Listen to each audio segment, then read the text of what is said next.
Alrighty, you guys, welcome back to another little video where today we are going to be taking a look at this little beauty. Okay, so to make a long story short, I decided that I really wanted to get this project done, and I was planning on having it sit on the back burner for another while just because I didn't have any motivation to get it done. Well, let's just say things changed, and I'm going to be using the Dell Precision T3500 for a workstation for myself for the next little while I rebuild that one.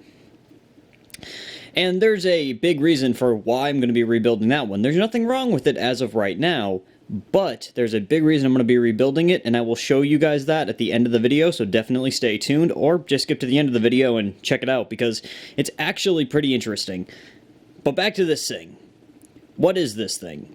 This thing is a Dell Precision T3500. Let me give you a little tour of it.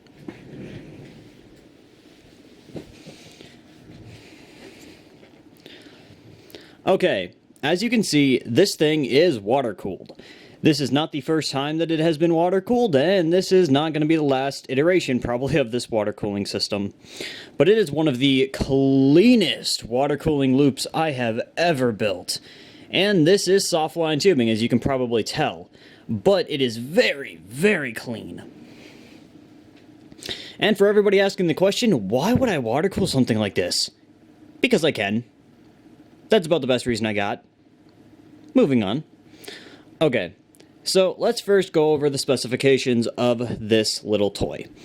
We got 24 gigabytes of DDR3. This is just standard Samsung desktop memory running at 1333, triple channel, so it comes out to 2666. For CPU, I've got an X5687, the big brother of the X5677, simply because it is one of the fastest CPUs that you can put inside. Well, it is the fastest core clock CPU that you can put inside of this machine.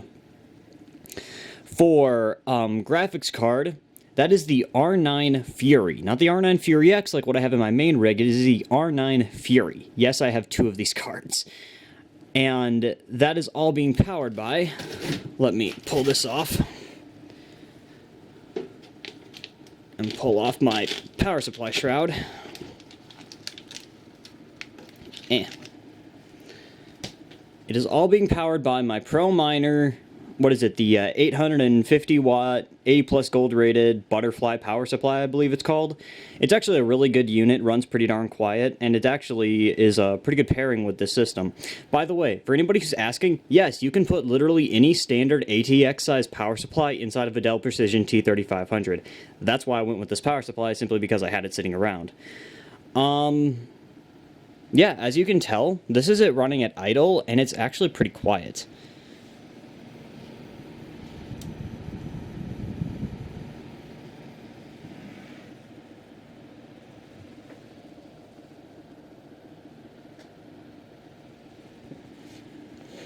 And this is with the side panel off, obviously. Now, there is a few issues, one bigger issue that I wanted to talk about with the system, and you guys are probably looking at it right now. That fan is not spinning. Both of these fans are hooked up through the case fan header, which is on the front of the motherboard right here. And for some reason, that fan does not want to spin. Either it's a bad fan, or it's a bad connector, or something. So I'm going to have to mess around with that to actually get that working properly. But once that's working, then the only really thing that I want to do is put the I/O shield brackets back on, just because it looks better. But beyond that, this system is totally and 100% done. And as you can tell, at idle, it's not very loud. At least not as loud as what I thought it was going to be initially. This is only a 240mm rad. Being cooled by, well, they are two Noctua Redux fans, but it's only two 120mm fans. And technically one 80mm fan in the back. So, I will do a quick little noise check where it is running at full maxed out speed, and then we will get into some benchmarks.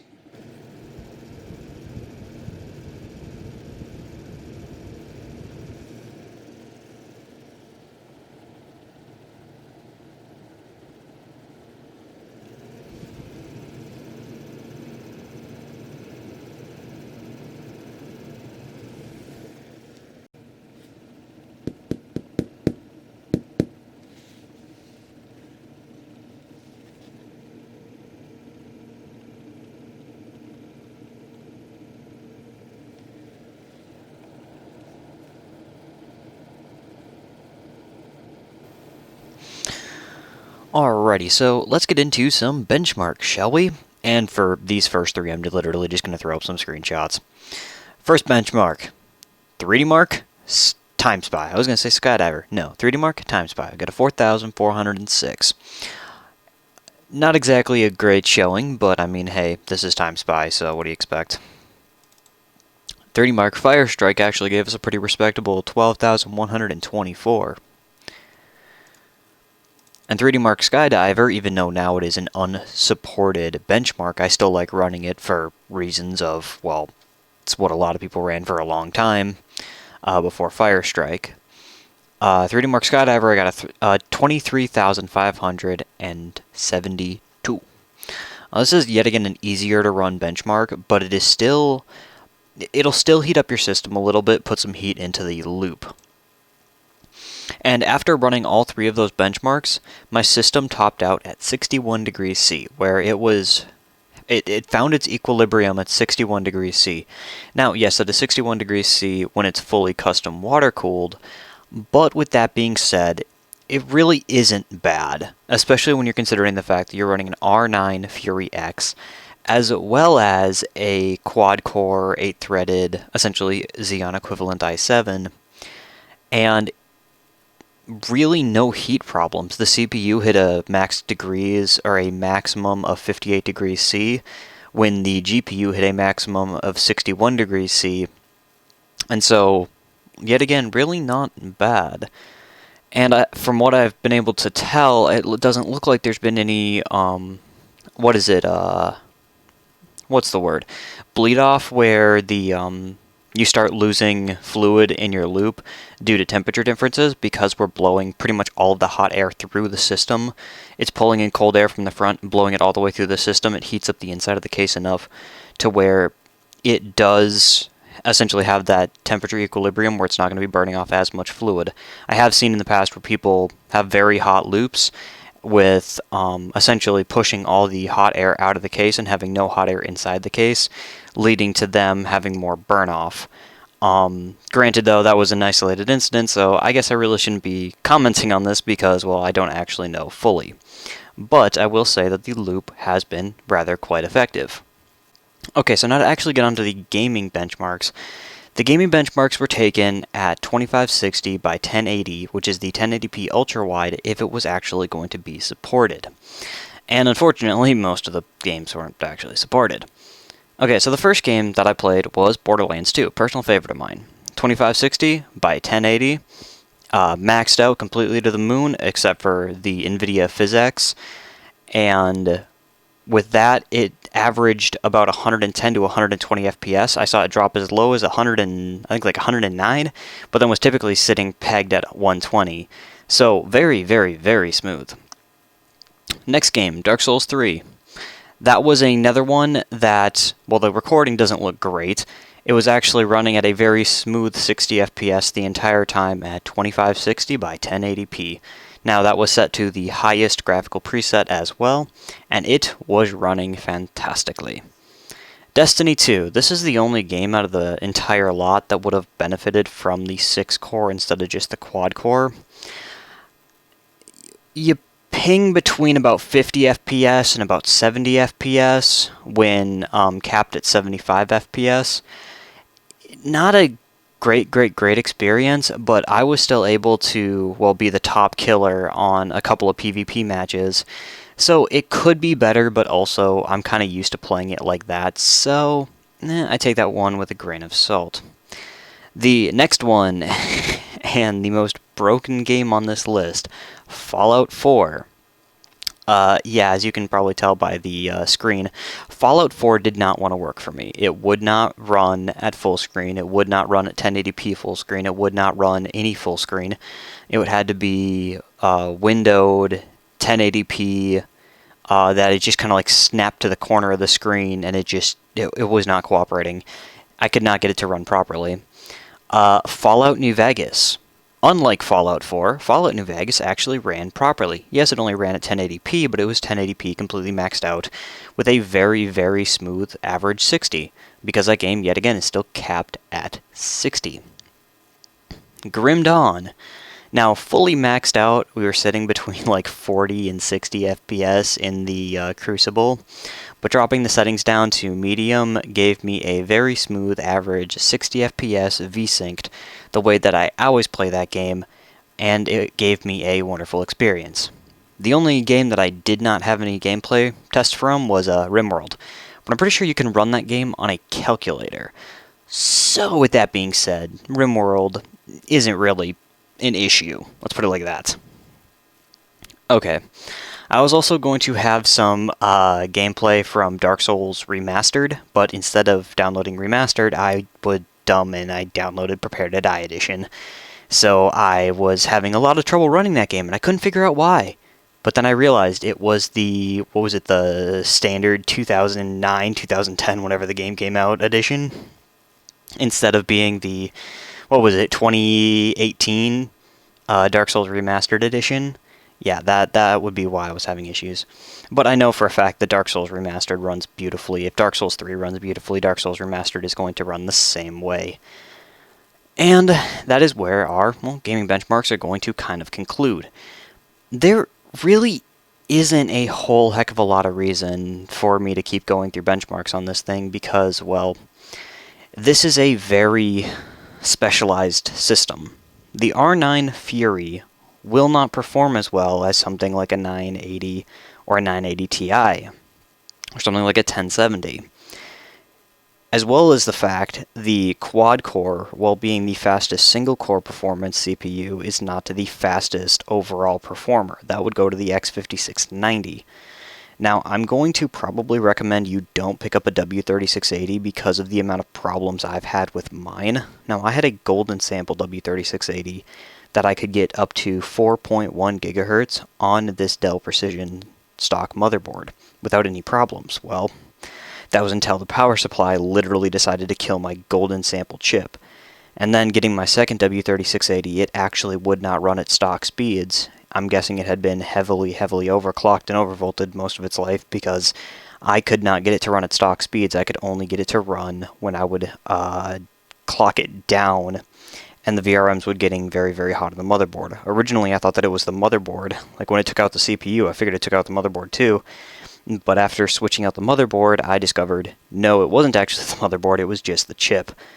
But when it comes to the Dell Precisions, something like the X5677, the X5687, the X5675, the X5670, X5680, X5690, honestly, if you really wanted to spend some money, they're not bad chips. They're not bad systems. Now, I really wouldn't go any lower than the X5670, and even that one's kind of a stretch because that one only runs at 3.2 gigahertz on a single core, and then like 3 gigahertz on all 6 cores and 12 threads.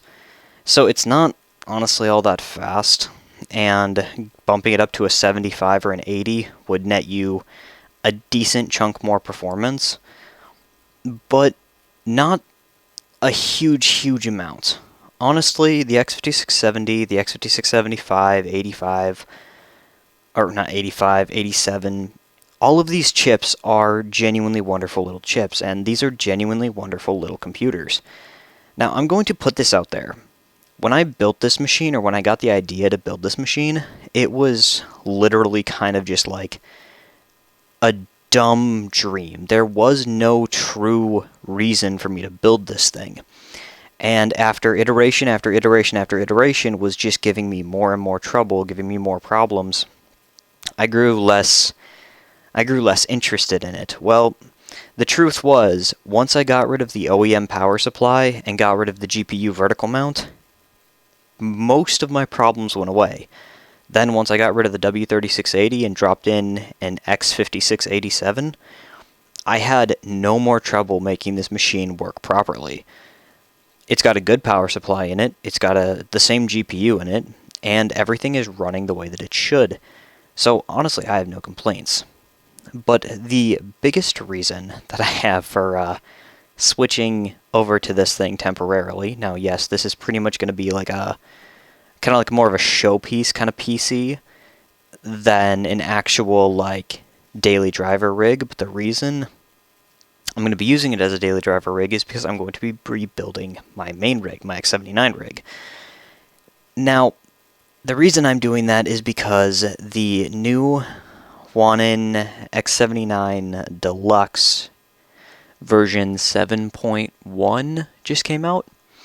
That came out, I want to say, like right at the new year, and I just got mine in as of 2 days ago. So I have already started to do overclocking tests on that thing, and on the X79 Green, which was their highest end motherboard before this point, you could overclock the E5-1620 V1 up to about 3.9 gigahertz. Well, on the X58 Deluxe, or X58, on the X79 Deluxe, you can take it all the way up to 4.2, and if I were to take it into extreme tuning utility, I could probably push it past that 4.2. I could possibly push it to something like 4.5. And dogs. I could probably push it to something like 4.5, but I have not actually done any experimentation with that. And I know for a fact the E5-1650 V2, the one I have, is a pretty decent sample, and that in and of itself can run at 4.1 on the green motherboard. So I'm betting once I put it on the Deluxe, I might be able to actually get it up to the 4.5 that I'm thinking it could handle. But yet again, that is something that I will need to experiment with in the future. But from my understanding, the reason that we're actually able to, or I'm able to overclock further, is because of the capacitors on the motherboard. The capacitors on the X79 Green motherboard are actually all their gray cap, pretty basic capacitors. But then you go over to the X79 Deluxe, they're actually using their higher quality black cap capacitors, where they're actually using a lot more of them on the board. So I'm interested to see how overall the Deluxe is going to be, or how much better the Deluxe actually is going to be over the Green. And this is not the old Deluxe. The old Deluxe had the same VRM setup as the X79 Green did, but now this new Deluxe has an extra 2 power phases on the CPU, and I think another 4 power phases for the memory.